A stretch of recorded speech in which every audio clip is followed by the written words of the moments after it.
Voilà, on est en ligne. Oui, Et bonjour à tous, bonjour à tous nos amis de la divine volonté, tous les amoureux de Dieu qui ont découvert en ces temps ce grand don du Seigneur, le plus grand de tous les dons, le, le déversement total de l'amour de Dieu. Enfin, le Seigneur est content et je vous dis de sa part un grand merci parce que dans les cœurs qui s'ouvrent à la divine volonté, le Seigneur trouve toute sa joie, tout son bonheur. Pourquoi? Mais parce qu'il se retrouve lui-même. Il se retrouve lui-même vraiment dans ses cœurs et vous faites sa joie et vous pouvez multiplier Jésus et vous pouvez rejoindre toutes les créatures et vraiment c'est l'accomplissement, l'achèvement de toute l'œuvre de la création qui prend forme aujourd'hui. Ce grand signe que nous attendons, eh bien, ce grand signe que nous attendons, ben, c'est ça, c'est le don de la divine volonté. C'est la réponse de Dieu à tous les maux de l'humanité. Nous n'avons pas conscience. Donc, je suis très heureux de ce programme qui commence, qui est un petit peu comme je le disais il n'y a pas longtemps, là, juste avant, l'Esprit Saint et nous avons décidé que, voilà, comme dans les actes des apôtres. Eh bien, nous, eh bien là, vous avez donc Rolande, bonjour Rolande, hein, bonjour. voilà, moi, tu peux te présenter en 2 mots si tu veux. Rolande, mariée, mère de 2 enfants. Je connais la divine volonté depuis fin 2016 et je chemine avec Jésus. Amen. Corinne, Bonjour. Voilà, moi je connais la divine volonté depuis quelques années, progressivement. Et depuis 2019, je me suis mise avec d'autres à l'école du Père Dominique pour approfondir. Et voilà. Et du coup, j'ai découvert aussi le docteur Salvador Tomasini. Et c'est vrai que c'est d'une richesse extraordinaire pour découvrir de plus en plus la divine volonté. voilà. Ah oui, mais bien sûr, c'est surtout, merci Corinne, merci Roland, Béatrice, après je redirai quelque chose, mais qui est caché et Moi, que je suis cochée. Bonjour. Moi, je connais la divine volonté depuis 6 ans, 7 ans. Je suis ermite et voilà, je connais le Père Dominique depuis quelques années. Voilà, je suis très contente d'être avec vous aujourd'hui. merci, merci, merci Béatrice et merci à chacune. Oui, bien surtout, nous travaillons grâce aux enseignements de Salvador, donc Tomasini, que j'ai eu la joie de connaître en Espagne et qui depuis plusieurs années nous forme. Comme tu le disais, Béatrice, quand on a quelqu'un qui nous forme, évidemment, ça nous permet de, de grandir. Et je remercie pour le cadeau de tous ces enseignements depuis 35 ans, 37 ans. Salvador explique va par le monde, en Amérique latine, surtout, là il est en Argentine pendant 1 mois, et voilà. Donc c'est surtout lui, nous réclamons plus, voilà, plus d'un groupe, d'une école où nous travaillons ensemble pour découvrir ce que Jésus nous dit. Alors, donc, le but de ces rencontres, c'est de pouvoir répondre à vos questions. Vivre dans la divine volonté, ça suscite beaucoup de questions. Alors, on ne vous dit pas qu'on aura toutes les réponses, mais le Seigneur... et puis, bon, il y a des choses qui sont essentielles, il y a des choses qui sont moins essentielles, mais on a le livre du ciel, et c'est surtout à l'école du livre du ciel que nous voulons commencer ces rencontres. Voilà, je crois qu'on a brossé un petit peu le tableau, on peut commencer. Alors, comme dit Tomasini, allez, envoyez. Donc, on a une première question qui nous vient de Anne. Nous lui serons semblables car nous le verrons tel qu'il est. Pourquoi ne serait-ce pas à notre mort? Si c'est durant la vie dans la divine volonté, cela est à quel stade? Le 4e peut-être? Car je vois pour l'instant peu de mes amis dans la divine volonté qui lui sont semblables et qui le voient également, tandis qu'à la mort, c'est plus logique pour moi. Oui. Alors, oui. Alors, quand on dit qu'on va être semblable à Jésus et qu'on le voit, qu'on le verra tel qu'il est, ben, c'est déjà maintenant le don de la divine volonté, dans la mesure où nous découvrons ce dévoilement. Hein. Je me souviens Alexandra qui a vécu longtemps à Corato quand elle était déjà toute jeune. C'est la fille de José Luis Acuña qui est parti avec le Seigneur, un des premiers qui a rencontré le cardinal Ratzinger pour présenter les écrits de Louisa, il y a donc une 40aine d'années. Eh bien, elle dit que c'est le dévoilement de Dieu. Le don de la divine volonté, les connaissances que nous offre le livre du ciel, c'est le dévoilement de Dieu, c'est-à-dire Jésus se dévoile. Hein, il dévoile à travers les connaissances, puisque la vie éternelle, c'est la connaissance. Hein, la vie éternelle, c'est qu'ils te connaissent, toi, Père, hein, et celui que tu as envoyé, Jésus-Christ. Donc Jésus dévoile sa personne, dévoile tout ce que faisait la divinité dans son humanité, et à travers ces connaissances, nous sommes transformés parce que nous découvrons la vie du ciel. La vie du ciel est infusée en nous par des connaissances qui sont transformantes. Donc, le processus de transformation commence déjà. Hein, tout petit frère, toute petite sœur qui est dans la divine volonté, eh bien entre dans ce dévoilement et découvre ces vérités qui nous enchantent, qui nous ravissent, qui nous lient à Dieu, hein, qui sont comme un nouveau baptême. Donc c'est ça la transformation. On n'attend pas le moment de la mort. Hein, et ça c'est très important, ce thème-là, parce que la résurrection c'est aujourd'hui. La résurrection, c'est aujourd'hui. Quand on parle de la résurrection, et ça, on en parle dans un des Gethsémani, là, des derniers enseignements que vous avez, on nous dit la résurrection. Alors, la résurrection, ben oui, le jugement dernier, donc, eh ben, les bons à droite, les mauvais à gauche, ceux qui ressuscitent et qui sont bons, ils vont avec leur corps, hein, à la gloire éternelle. Les méchants, ils vont avec leur corps à la peine éternelle. Voilà, c'est le jugement dernier dans Matthieu 25. Mais franchement, qu'est-ce que ça me fait, moi, de savoir ce jugement dernier? En fait, le jugement dernier n'est qu'une ratification et une confirmation de ce que nous avons vécu ici-bas sur Terre. Parce qu'après la mort, c'est fini.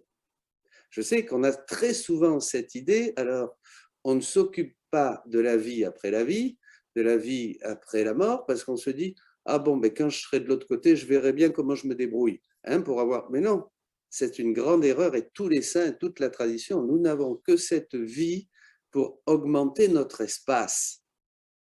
C'est pour ça l'importance des actes dans la divine volonté. Parce que chaque acte que nous faisons dans la divine volonté nous ressuscite à la vie dans la divine volonté, à la vie du ciel. Donc, la résurrection, c'est maintenant. Le jugement dernier ne sera qu'une confirmation, une ratification de ce que nous aurons fait ici. Vous comprenez? Alors ça, c'est très important. Et c'est pour ça que plus nous vivons dans la divine volonté, plus elle nous prend, elle nous absorbe, elle nous transforme, et nous devenons vraiment ces vraies hosties et ces vraies images de Jésus. Donc ça commence ici, bien sûr. Et ça, il faut bien le dire. C'est ce temps de la vie qui est vraiment le plus précieux que nous avons. Et ça passe à une grande vitesse. Pour cela que Jésus, dans l'évangile de dimanche dernier, si vous ne vous convertissez pas, vous mourrez tous de la même manière. On a développé ça. Eh bien, vous mourrez sans rien. Vous mourrez nus. Vous mourrez et vous n'aurez pas profité. Vous aurez laissé en vain la grâce de Dieu, dit l'apôtre Paul. Donc, nous n'avons que cette vie. Hein. Donc, cette transformation, c'est déjà maintenant et nos yeux s'ouvrent au fur et à mesure que nous lisons, méditons et laissons descendre en nous, hein, pour que ça devienne vie, avec tous les combats que ça peut représenter, bien sûr, hein, toutes les purifications. Louisa, la première, nous en parle grandement. Prendre vie en nous, ce règne de la divine volonté, ben, nous devenons de plus en plus semblables à Jésus. Et comme dit mon père, c'est important de lire. Merci de le souligner. Ça, sans la connaissance du livre du ciel, parce qu'aujourd'hui, c'est un gros problème qu'on a avec beaucoup de frères et sœurs, c'est classique, c'est normal, hein, on doit tomber dans tous ces panneaux un petit peu. C'est que c'est exotique, alors on connaît la divine volonté, on prend ça comme une nouvelle spiritualité, et on va à droite, on va à gauche, on va avec les rondes avec Roland, on va au groupe chat avec je ne sais pas qui, on va voir le père Marie-Gabriel, on vient aussi écouter les enseignements ici, etc. Alors c'est bien, mais avant tout, il faut prendre une décision, et la décision, elle est simple, c'est prends ta croix et suis-moi. Ça ne change pas. C'est une décision de prendre la vie de Jésus, hein, et lui me donne la sienne, c'est-à-dire qui m'amène à la croix et au tombeau. En fait, Jésus me propose de mourir. Et c'est surtout ça qui va nous permettre de nous ouvrir, et nos cœurs vont s'ouvrir à ces connaissances, mais l'un va avec l'autre. Je vais être émerveillé des connaissances, et parce que je vais commencer à les vivre, elles vont ouvrir mes yeux, et je vais découvrir la grandeur du don de la vie, mais aussi quelque chose de redoutable, il faut le dire, c'est que je vais découvrir combien je suis loin de Dieu. Combien je ne connais pas Jésus. Combien je ne connais pas qui est l'homme. Combien j'ignore tout du grand plan de Dieu. Et là, on voit vraiment, c'est ça l'illumination. La révélation, c'est que je me vois tel que je suis. Et ça, c'est redoutable. Exactement, donc d'où l'importance réellement de la lecture avec constance et persévérance, de s'accrocher surtout, même si on pense, comme beaucoup de personnes avec qui j'échange, qu'on a peu de temps de la journée et qu'on n'y arrive pas. Il faut vraiment faire cet effort-là, de donner du temps à la lecture pour laisser le Seigneur nous enseigner. Que ça soit 10 minutes, un quart d'heure par jour, la fidélité, la régularité, chacun selon son devoir d'état, une mère de famille avec ce qu'elle peut, une religieuse avec ce qu'elle peut, voilà, un prêtre de paroisse, mais tous avec ce manuel pour ressusciter qui est le livre du ciel et tous les trésors que le Seigneur y a laissés. Et pour revenir à la question de Anne, là, en fait, est-ce que tant qu'on est sur Terre, sauf grâce exceptionnelle, on voit Jésus dans la foi? Et est-ce que dans la vie, dans la divine volonté, même si on vit en mode continu, on ne va pas voir forcément Jésus de nos yeux de chair? C'est pas ça qui est prévu, je pense. Non, non, c'est pas ça qui est prévu, hein. On voit Jésus, à part grâce exceptionnelle comme Louisa, qui était au 4e degré, puisqu'il y a une allusion au 4e degré dans la question, à part Louisa qui voyait Jésus quand elle était hors de son corps, hein, bien sûr, quand elle revenait dans son corps, eh ben, elle voyait sa maman, le docteur, le curé qui venait lui la titiller, hein, et puis tout ça, hein. Donc, non. Mais même si on arrive au 4e degré, ce n'est pas forcément lié à une vision physique de Jésus. Pas du tout, non. Non, voilà. Non. Que je sache, non. Hein, non. Bon, mais on continue. Allez, donc, on va passer à la question d'après. Victoire. Comment accueillir la beauté de la croix alors qu'elle est contraire au désir de notre nature humaine? Ben ça, c'est formidable, parce que dans la question, il y a la réponse, hein. Alors, vraiment, victoire, bravo. Eh bien oui, ce qui est beau, c'est que justement, la croix va mettre à mort notre nature humaine qui a hérité de toutes les conséquences du péché, hein.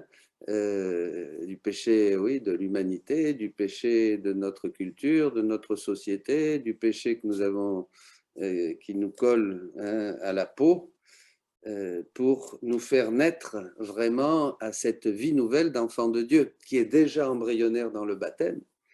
Bien, aimer la croix, la croix, en fait, c'est le plus grand don que Dieu peut nous faire.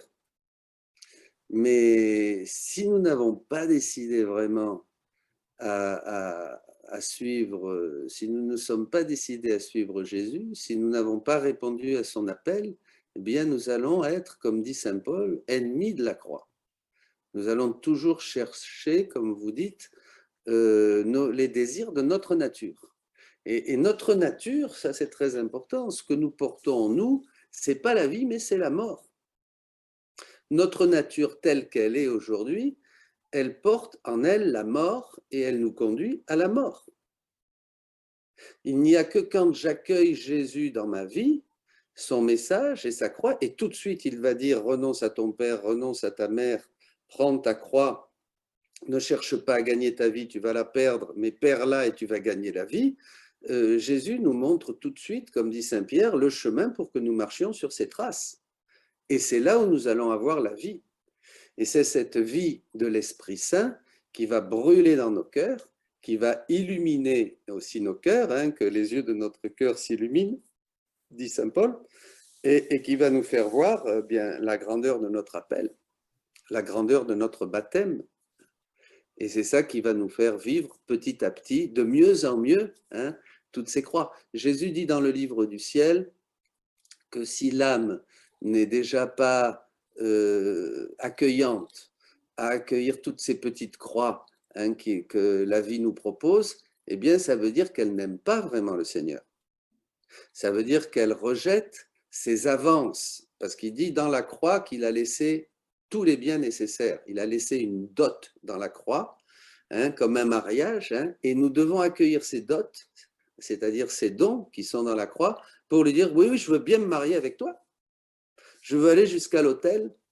Je veux aller, et il dit que celui qui n'aime pas ces avances que je fais avec les croix que je mets sur son chemin, que la providence me... Eh bien, ça veut dire qu'il ne veut pas aller jusqu'à l'autel. Ça veut dire qu'en fait, il le dit Jésus, on n'aime pas Dieu. Ouais. Est-ce qu'il n'y a pas aussi, mon père, une forme de pouvoir aussi comprendre que de toute façon, qu'on accepte ou pas la croix, l'homme étant sorti de la divine volonté, étant dans le péché originel, toute âme qui vit au monde va souffrir de toute façon.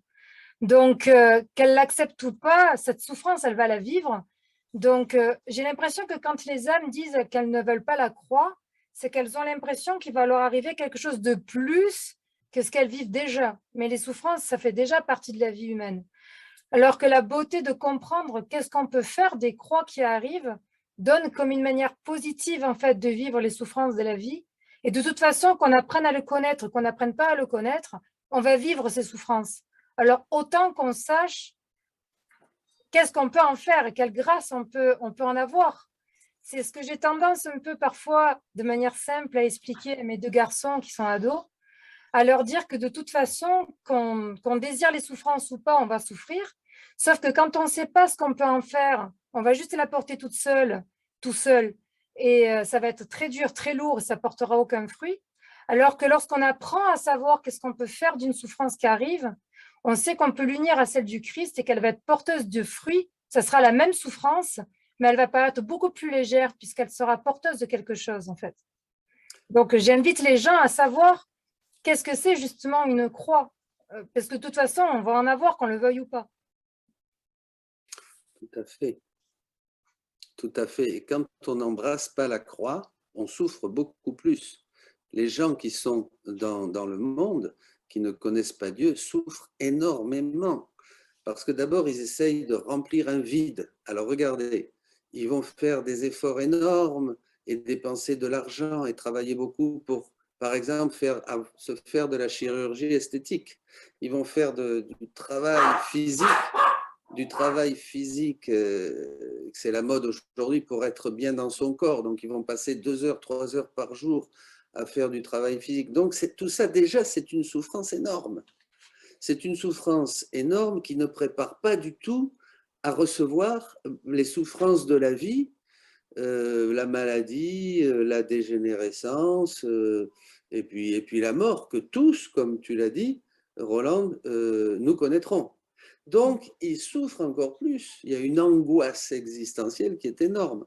Tandis que quand on connaît Jésus, et quand on sait que la croix, comme disent les Chartreux, est l'axe autour duquel tourne le monde, que le Christ est le centre, que sans le Christ, comme disait Benoît XVI, nous sommes un puzzle, une énigme pour nous-mêmes.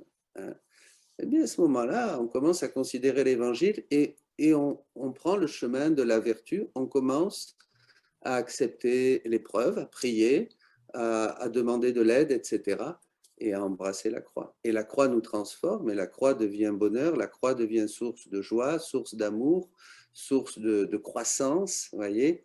Et on le voit chez les saints. Louisa, quand elle ne souffrait plus, elle disait « Jésus, tu m'aimes plus ». Elle se plaignait quand elle n'avait plus la croix.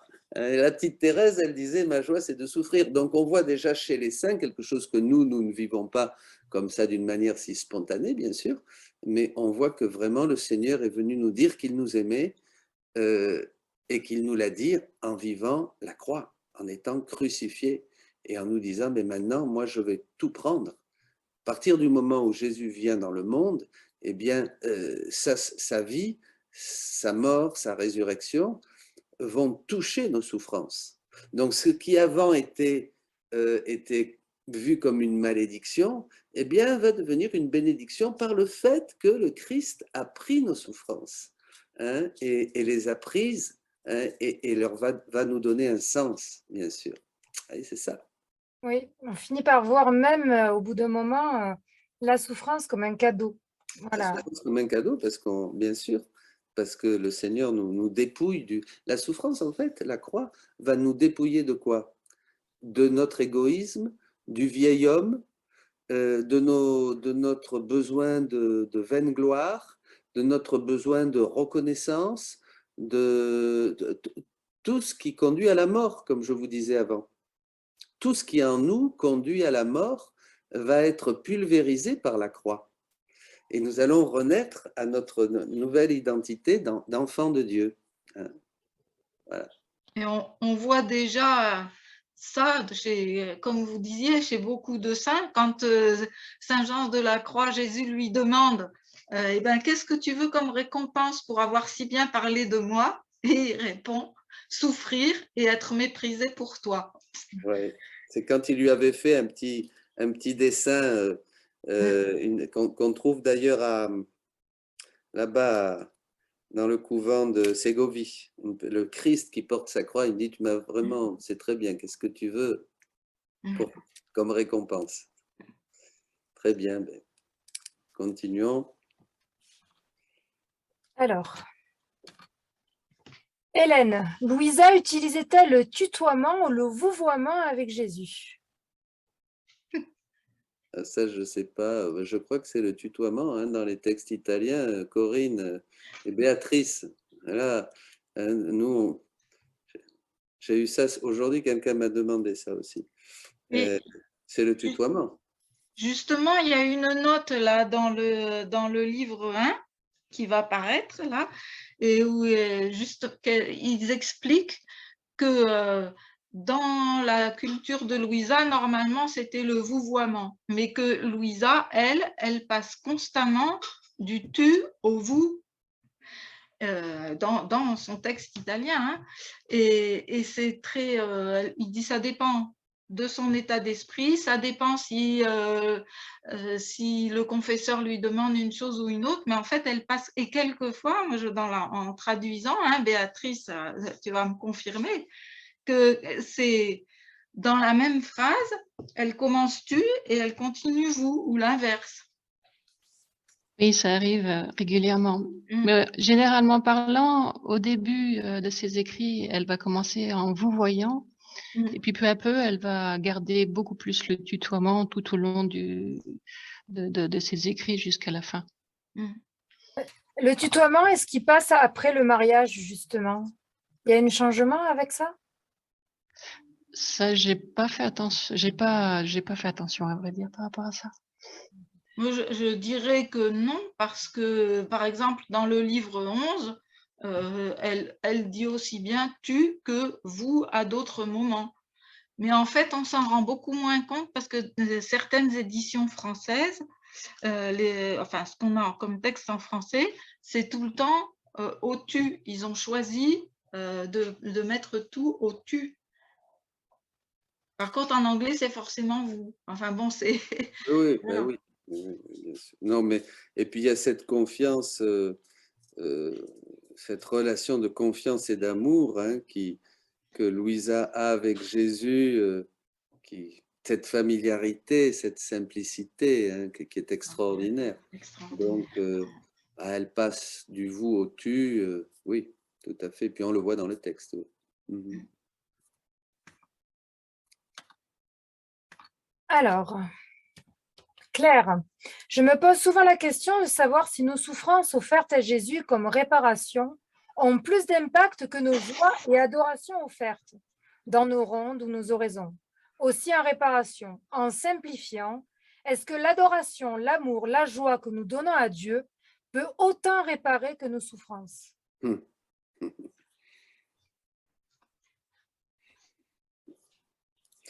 Alors, Jésus dit clairement, hein, là je crois que aussi Béatrice, dans un texte, Jésus dit clairement que rien ne lui fait... parce que Jésus, qu'est-ce qu'il dit quand je pense à ce texte dans les 24 heures de la Passion? Ô croix, hein, comme je t'ai attendu, comme je t'ai désiré, parce que je voyais tous mes enfants, le désir de Jésus, c'était de glorifier le Père, bien sûr, et de nous sauver. Et il a embrassé la croix, nous dit Jésus dans les 24 heures de la Passion, avec un désir, un amour. Hein. Pourquoi? Parce qu'il nous sauvait. Hein. Être dans la joie. D'ailleurs, c'est une question intéressante parce que saint Thomas d'Aquin déjà se posait la question si dans la vie il y avait plus de joie ou plus de douleur et qu'est-ce qui prédominait.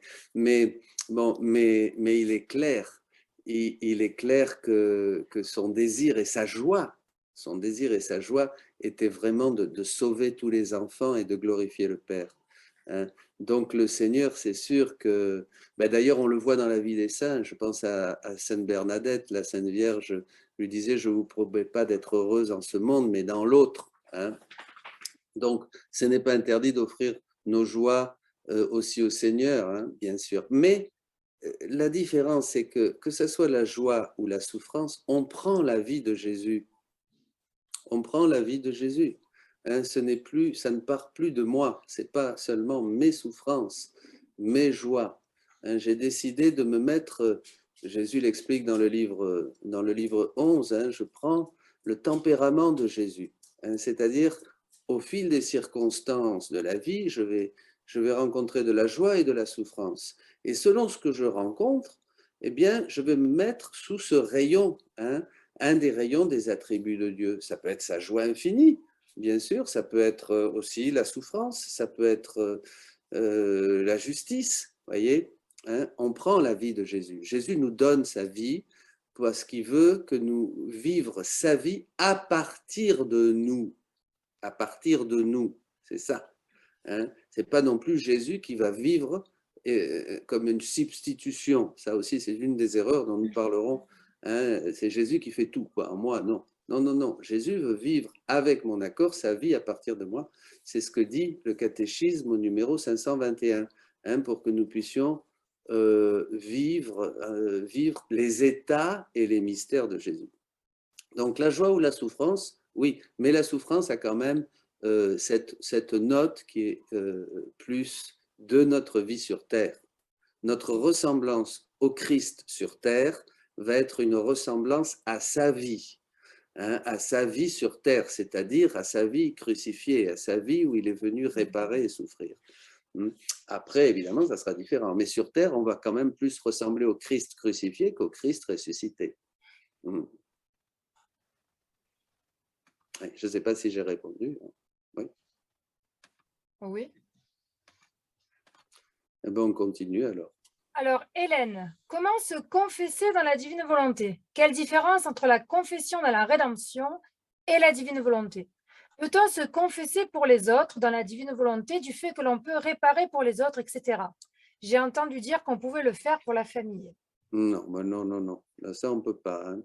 Ça, on ne peut pas. Déjà, les réparations, on va réparer pour la famille. D'abord, bon, dans la divine volonté, Jésus aussi dit dans le livre 11, et il y a une très bonne note, qu'il n'y a pas d'intention particulière. Parce qu'on veut toujours ramener les choses. La divine volonté, c'est la prière de Jésus, c'est la réparation de Jésus. Jésus dit à Louisa qu'il s'occupe de tout. Il s'occupe de distribuer. On n'a pas besoin de s'occuper si c'est pour Pierrette, Paul, un fils, une fille.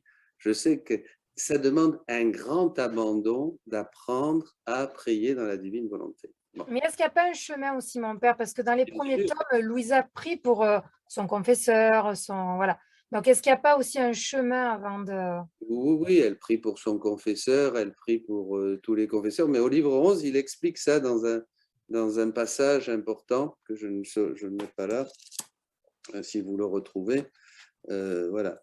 Oui, bien sûr qu'il y a un chemin, mais on peut commencer avec une personne. Moi, souvent, j'ai une personne que j'aime bien, alors j'ai envie de prier pour elle, évidemment. Et puis, rapidement, on ouvre à tous ceux qui sont dans ce cas-là. Hein. Voilà, à tous les malades. Tiens, ce matin, on m'a annoncé la naissance d'un petit de ma famille qui vient de naître. Donc, ma sœur Muriel est grand-mère. Et alors, on voit le petit qui est né, ça a été long, ça a été laborieux, et je me disais, mais c'est formidable, voilà, que le sang de Jésus soit sur cet enfant. Et puis après, je me dis, mais sur tous les enfants qui vont naître aujourd'hui, parce qu'il faut tout de suite, puisque dans la divine volonté, on prend tous les dons de Dieu, hein, tu me trouveras moi, toutes les créatures, et tu me trouveras moi aussi. Hein. Donc ça, c'est important. On ne peut pas réparer, on ne refait pas la vie des gens. Hein. Ce que l'on va faire comme réparation, c'est qu'on va donner au Seigneur la gloire qu'ils auraient dû lui donner. Mais on ne va pas changer le passé des gens. Mais on va donner une gloire à Dieu. On va donner la gloire au Seigneur de ce que cette personne n'a pas lui donné, ne lui a pas donné, vous voyez. Ça, c'est important. On peut même donner la gloire à Dieu que les âmes condamnées ne lui ont pas donné. Et il faut même le faire, c'est ce que faisait Jésus. Hein. Donc ça, c'est important. Mais on ne va pas changer la vie des gens, parce qu'il faudra qu'à un moment, eux aussi prennent librement la décision de suivre le Christ, d'opter pour Jésus, de prendre la croix, de prendre le chemin de l'Évangile. Quant à se confesser dans la divine volonté, je ne sais pas, moi je me confesse comme je me confessais avant. Hein. Je confesse mes péchés, quoi. Voilà. Mais bon, mais après, c'est sûr on dit au Seigneur, bon, ben oui, merci, hein, merci dans la divine volonté, une action de grâce dans la divine volonté, et on vit quand même les choses différemment, on vit les sacrements différemment dans la divine volonté, oui. Pour l'histoire des intentions, c'est dans le chapitre 37 au paragraphe 4 du livre 11. Le 37, voyons. Page 102. Page 102. Tu dis, ben oui, tu diras, Roland, le temps, hein, pour qu'on n'empêche pas nos amis d'aller se reposer ou de manger. Hein, on ne va pas faire. Alors, au 102, à quel paragraphe 4. 4, oui. Ah oui, c'est ça. 3, c'est la question de Louisa, et 4, la réponse de Jésus. Alors, une autre fois, je me demandais comment il valait mieux offrir nos actions, nos prières, etc. Si c'était comme réparation, comme adoration, etc. Et mon toujours bienveillant Jésus m'a dit, ma fille, pour celle qui demeure dans ma volonté et fait ces choses parce que moi je le veux, il n'est pas nécessaire qu'elle dispose elle-même ses intentions. Demeurant dans ma volonté, quand elle travaille, prie, souffre, moi-même je les dispose comme cela me plaît le plus. C'est la réparation qui me plaît. Je les mets comme réparation. Il me plaît que ce soit par amour, je les prends comme amour. Étant moi le propriétaire, j'en fais ce que je veux. il n'en est pas ainsi pour qui ne demeure pas dans ma volonté. Ils disposent et je m'en tiens à leur volonté. Voyez, c'est extraordinaire. En dehors de la volonté, Dieu nous écoute et nous exauce parfois selon nos désirs, dans la mesure de sa sagesse, bien sûr, parce que sinon on a des désirs qui soient un peu bizarres, nous les hommes.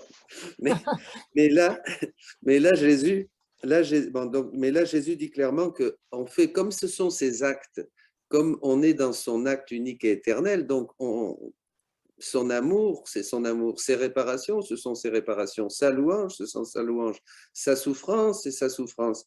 Donc, on est abandonné, on ne s'en occupe pas. C'est lui qui va administrer tout ça et selon les besoins du monde et de nos frères les hommes. Donc, c'est au page 102 dans le livre 1. Et alors là, il y a un commentaire. Bon, je ne vais pas lire le commentaire parce qu'il est très long, il est assez long. Ah ben si.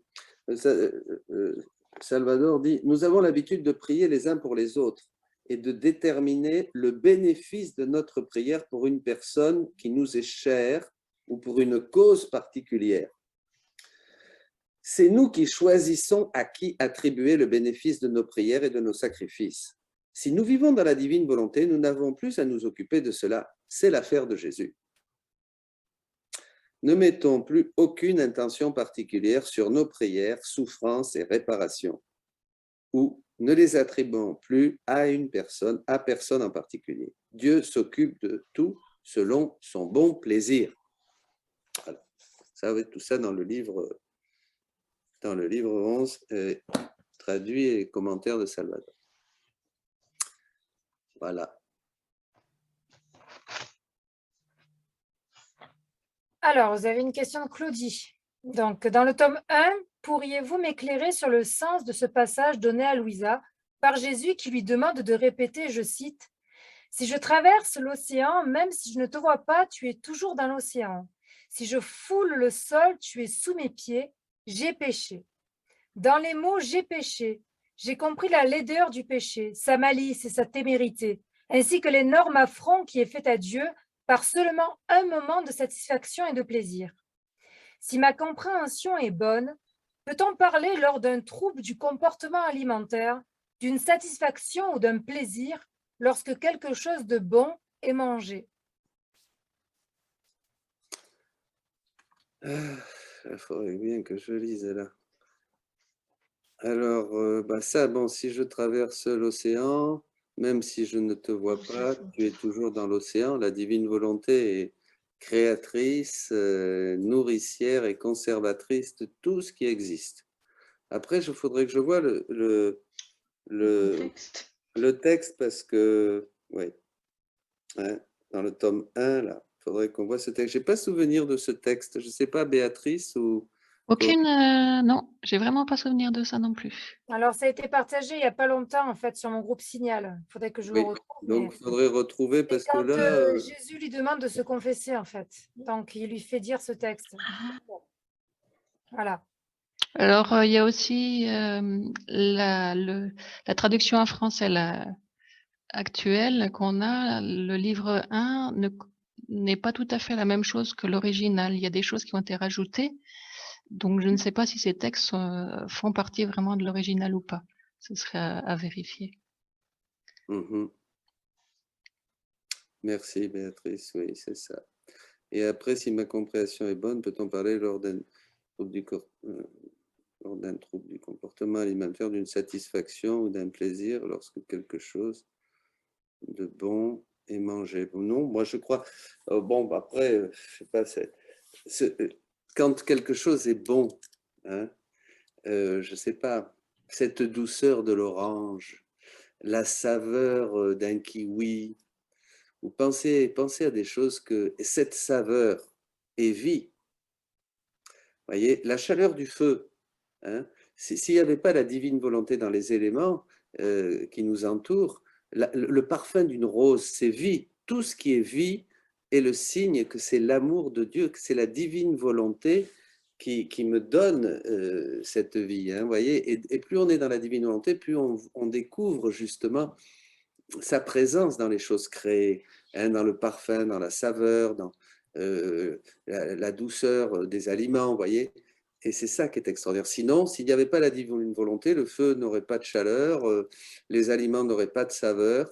Partout où il y a de la saveur, il y a la vie de Dieu. Et c'est sa divine volonté qui est créatrice, hein, dans les éléments. Donc, quand quelque chose est bon, eh bien, ben, c'est le moment de dire, ben, je prends ton je t'aime parce que c'est un je t'aime, hein, c'est un je t'aime. L'orange est bonne, c'est le Seigneur qui nous dit je t'aime. Hein, la douceur d'une rose, la couleur et le parfum d'une rose est merveilleux. C'est le Seigneur qui nous dit je t'aime. Ça, c'est les je t'aime. Hein. Il y a un texte qui est très beau dans le livre 17. Hein, c'est les je t'aime. Et là, ben, je prends ce je t'aime et je le fais mien. Je le vis dans mon cœur et je donne mon je t'aime à Dieu. Et alors là, Dieu a une correspondance parfaite parce qu'il me donne une vie divine, hein, dans tout ce qu'il me fait connaître.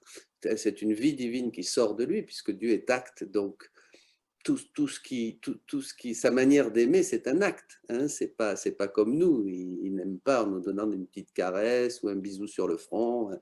Donc, tout ça, c'est des je t'aime de Dieu qui sortent de lui. Et je prends ce je t'aime et je lui rends ce je t'aime. Il me donne une vie divine et je lui donne une vie divine. Et là, et c'est là où, en faisant des rondes et en vivant de plus en plus dans cette vie continue, nous donnons, ben, je dirais, le meilleur de nous-mêmes. Nous donnons ce pourquoi nous sommes créés, les hommes, c'est-à-dire pour rendre à Dieu des vies divines, pour rendre Dieu à Dieu. Vivre dans la divine volonté, c'est donner Dieu à Dieu. C'est très beau. Merci Seigneur. Amen. Amen.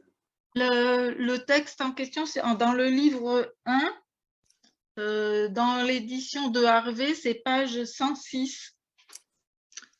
Mais j'ai pas. Après, j'ai pas recopié tous les numéros pour le moment. Je sais pas où c'est dans l'original. Ici, ça y est, vraiment. Bon, on vérifiera. Hein.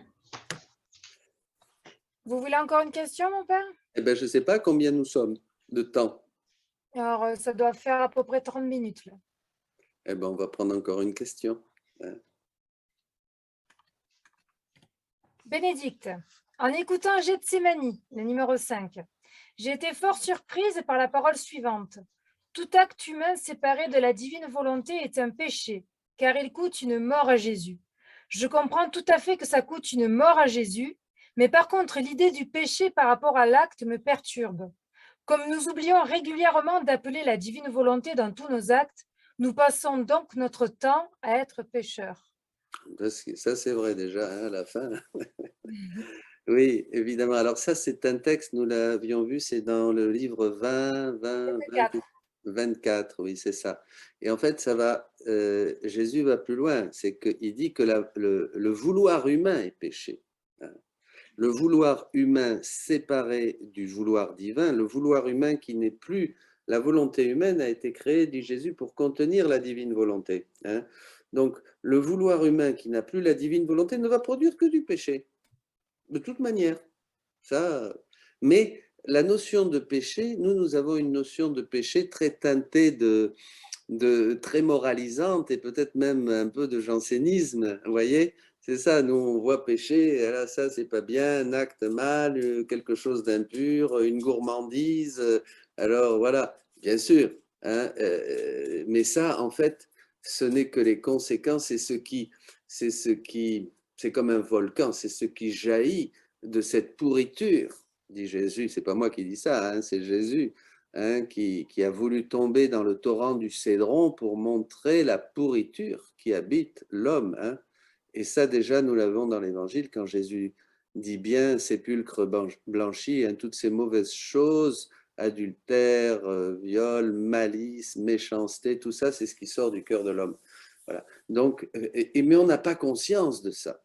Donc, en fait, oui, le vouloir humain, comme dit Jésus dans le livre du ciel, au chapitre mentionné, ça serait bien. Quelquefois, on aura un petit peu les citations, puis on les pourra les Comme mettre. 24, le 22 avril 1928. Mais tu peux nous le lire peut-être. Alors, je ne l'ai pas sous la main. Ah bon. Eh ben bon. Et voilà. Donc, c'est dans ce sens. Hein. Ça fait partie des choses que nous découvrons dans la divine volonté. Oui.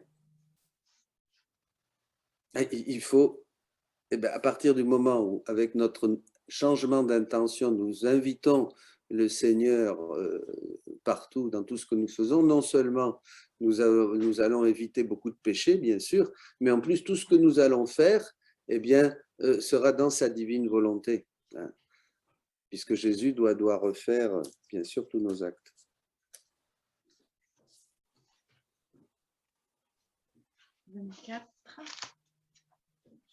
Alors, 24, 22 avril. Je peux vous le lire si vous voulez, j'ai le passage. Allez-y. Alors, Louisa Diabrico, je me disais, mais Quel chapitre Alors, c'est tome 24, 22 avril 1928. On va trop le prendre dans tome 24.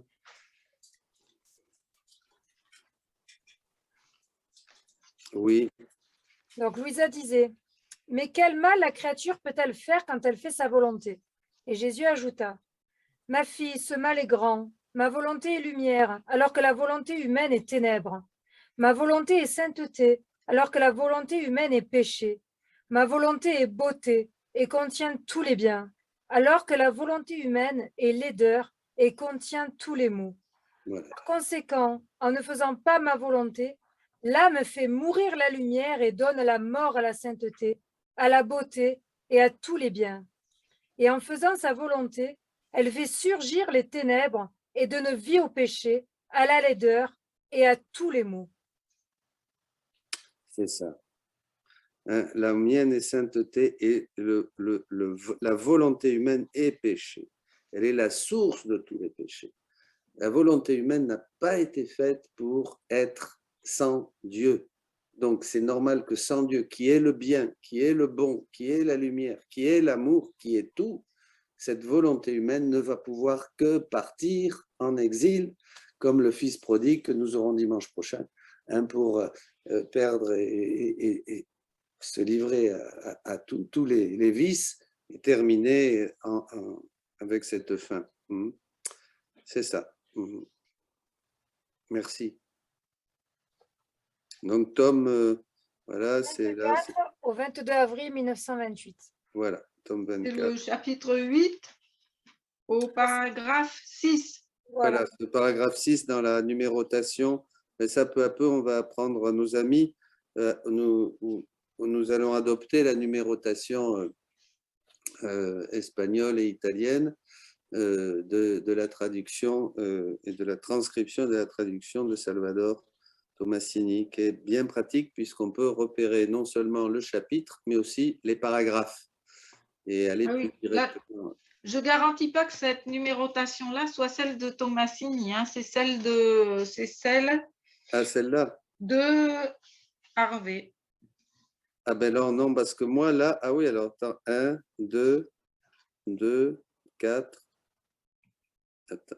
Ah oui, moi, c'est, oui, merci. Oui, merci, Corinne. C'est dans le paragraphe 6, hein, dans la numérotation de Salvador. Ah, ça marche, c'est la même. Ça marche. Encore une question? J'aimerais, alors c'est de Cossi, j'aimerais savoir quels sont les fruits que doit produire une personne qui vit dans la divine volonté. Jésus dit dans un passage, je crois que c'est dans le 11, Corinne ou Béatrice, qu'une âme dans la divine volonté est douce. Hein. Elle est dans la paix. Elle produit les fruits de l'esprit, hein, amour, paix, joie, voilà, foi, confiance, bienveillance, et humilité, maîtrise de soi, Galates 5. Elle prend le tempérament de Jésus. Elle donc, prend le tempérament de Jésus, oui, qui est un très Et elle devient dans la constance aussi. Elle est plus... oui, maîtrise de soi, bien sûr. Alors... Wow. Donc là, elles étaient 3. C'était la même question, donc je voulais réunir en une. Déjà qu'avec une, c'est difficile, mais alors sur le coup, là. Donc, dans le volume 11 que vous avez édité à la page 121, note 5, et à la conférence du docteur Tomasini, il est expliqué la différence du don entre Adam et Ève. Qu'en est-il réellement dans les écrits du livre du ciel? qu'est-ce qui crédite son explication? En dehors du fait que le don est d'abord fait à une personne et exprimé par Jésus à Louisa plus tard, ce qui est donné comme explication pour la transmission à Ève et à leur descendance peut être mieux expliqué et plus argumenté, ainsi que les explications relatives au pourquoi le serpent s'adresse à Ève et non à Adam. Est-ce que cela peut être plus clair, s'il vous plaît? Êtes-vous tous unanimes sur cette explication? Oui. Alors, on ne va pas se lancer dans ce débat. Salvador lui-même dit que c'est loin d'être essentiel.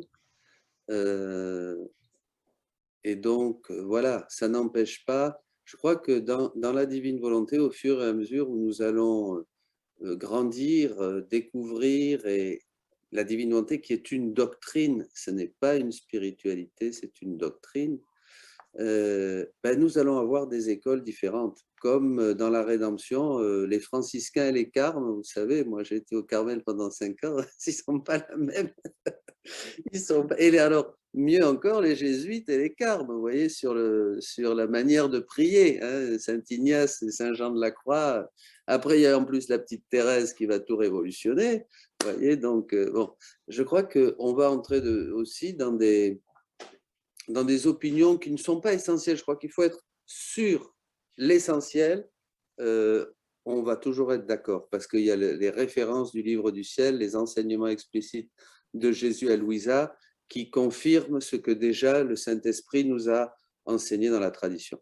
Après, bon, là, Salvador prend une position particulière, je ne toucherai pas le thème, je ne vais pas développer ça. Je l'ai lu, mais on en a parlé. Et il dit, bon, voilà, c'est ce que lui pense sur l'ensemble des écrits du livre du ciel. Peut-être qu'un jour, je approfondirai avec lui et on pourra... Mais comme je ne l'ai pas fait, je préfère voilà, ne pas rentrer dans un débat qui... Voilà, Adam et Ève, dit le catéchisme, ont été créés dans la justice et la sainteté et la justice originelle. Adam et Ève n'ont pas obéi à Dieu. D'ailleurs, après, le Seigneur dit à Louisa, bon, Louisa parle d'Adam, mais comment ils ont pu perdre ce don de la grâce? Voilà, et bon, ça nous a fait connaître Jésus, hein. Heureuse faute qui nous a donné un tel sauveur, hein, dira Saint Félix Culpa. Voilà. Bon. Est-ce que vous voulez encore une question? Allez, une dernière. On est à combien de temps? Moi, je n'ai pas pris ma montre. Alors, on en fait vraiment une dernière, mon père, elle est courte. Allez. Comment prier pour la guérison des frères ou sœurs malades dans la divine volonté pour leur manifester concrètement l'amour incommensurable du Père? Comment prier pour la guérison de frères, de frères ou de sœurs malades dans la divine volonté? C'est-à-dire, ils sont dans la divine volonté et ils sont malades. Voilà. C'est ça? Comment prier pour la guérison de frères et sœurs malades? En fait, comment prier dans la divine volonté pour les frères et sœurs malades pour leur tout ça.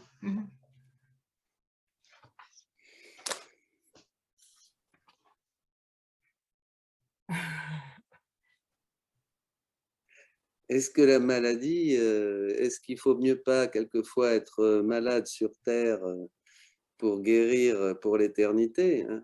Après, il y a un joli passage dans la 7e heure des 24 heures à la Passion, oui. où Louisa fait le tour du monde avec le précieux sang de Jésus et le verse aussi sur les malades, sur les mourants, donc il peut avoir une belle prière comme ça aussi avec le sang de Jésus. Mais bien sûr, je pense à la petite Thérèse qui disait qu'elle avait de la compassion pour ceux qui souffrent mal, et pas pour ceux qui souffrent bien. Pas pour les saints qui vivent leur maladie comme union à Dieu. Elle, quand elle a craché du sang un matin, elle s'est réjouie. Hein, c'est son premier. Donc, mais pour ceux surtout, là où il faut faire nos rondes et aller rejoindre, c'est tous ceux qui sont malades et qui ne comprennent pas et qui ont peur. Hein. Voilà, donc comme tu dis, dans la divine volonté, on va prendre ce sang de Jésus, on va rejoindre toutes les créatures, on va frapper à la porte de leur cœur, toc, toc, toc. Hein, on va leur prêcher le royaume de Dieu. Là, c'est ces âmes missionnaires dans la divine volonté une puissance de prière, comme me disait une mère de famille, on n'a même plus besoin de sortir pour être missionnaire. C'est extraordinaire. Jésus développe ça aussi dans le livre 11. Hein. Elles sont ignorées, elles ne sont pas connues. On a l'impression qu'elles font rien, ces âmes, mais elles font tout. Voilà. Donc ça, déjà, c'est l'attitude à avoir. Et après, bien sûr, eh bien, ces âmes qui souffrent, nous, on voit ça différemment. Dans la divine volonté, on sait bien que telle personne qui peut-être ne suit pas le Christ, hein, est loin de Dieu, ben, elle souffre, mais bon, on ne va peut-être pas lui dire hein, comme ça. Mais cette souffrance qu'elle vit est la meilleure chose qui peut lui arriver. Jésus dit d'ailleurs que quand il voit, oui, ça y est, il dit ça, il dit que quand il voit des âmes qui s'éloignent de Dieu, il envoie des croix, mais il envoie des maladies hein, pour justement les faire réagir. Il envoie aussi des fléaux, des guerres, comme par exemple maintenant, et d'autres fléaux. Hein, et là, il y a tout ce jeu hein, entre la justice et la miséricorde, entre le ciel et la terre, entre ces âmes victimes comme Louisa, qui sont des paratonnerres, et entre cet homme qui offense Dieu et qui continue à l'offenser. Jusqu'à certains moments, Jésus dit, c'est tellement le péché tellement grand que je voudrais effacer la surface l'homme de la surface de la terre. Vous voyez, parce que c'est vrai quand même. Hein. Bon. Mais pour revenir à ces âmes qui souffrent une croix, qui souffrent une maladie, eh bien, il faut prier dans la divine volonté. Il faut aller avec toutes les richesses de Jésus pour aller les entourer, les bombarder d'amour hein, et continuer à faire nos rondes et continuer notre envol dans la divine volonté. Voilà. Et avec toujours comme but leur salut, qu'ils se rapprochent de Dieu et bien sûr. Avant la guérison physique. Ah ben, il y a un exemple dans Louisa, à un moment, il y a quelqu'un, un homme de son village qui a été atteint par un coup de fusil. Il est entre la vie et la mort et c'est Jésus qui le lui montre et Louisa prie pour lui, mais elle s'offre pour souffrir toutes les peines dues à ses péchés pour que cet homme revienne. Alors, il guérit miraculeusement de sa blessure et il se convertit. Mais le but, c'était ça, c'était alors qu'il vivait dans le péché, qu'il se tourne vers Dieu et qu'il meurt en paix avec Dieu, quoi. C'est ça, oui. Il y en avait un autre aussi, je ne sais pas si c'est le même, où Louisa va visiter, et puis il y a un pêcheur là, et alors, et puis Jésus lui dit, mais tu ne voudrais pas qu'il se convertisse, et alors elle va souffrir quelque chose et il va se convertir. Enfin, je n'ai pas bien précisément. Peut-être il y a plusieurs fois. Hein, parce que... C'est quand il veut l'emporter au ciel et elle croit que ça y est, elle va aller au ciel. Et Jésus lui demande de regarder la terre. Ah oui, regarde. C'est ça. Ouais. Voilà, ben, toutes ces choses que nous pouvons faire. Hein. Eh bien, ben, écoutez, ben, merci. Voilà, la fin de notre programme. Merci Béatrice, merci Corinne, merci Roland, merci à vous tous. Merci à vous, merci à vous, Père. Et vous pouvez continuer donc à nous écrire. Hein, vous trouverez sur Missionnaire de la Divine Volonté, sur Carrefour aussi de la Divine Volonté, sur Les Amis de la Divine Volonté qui va être là ces jours-ci ou qui est déjà maintenant en ligne. Questions-réponses dv@gmail.com. Vous écrivez vos questions.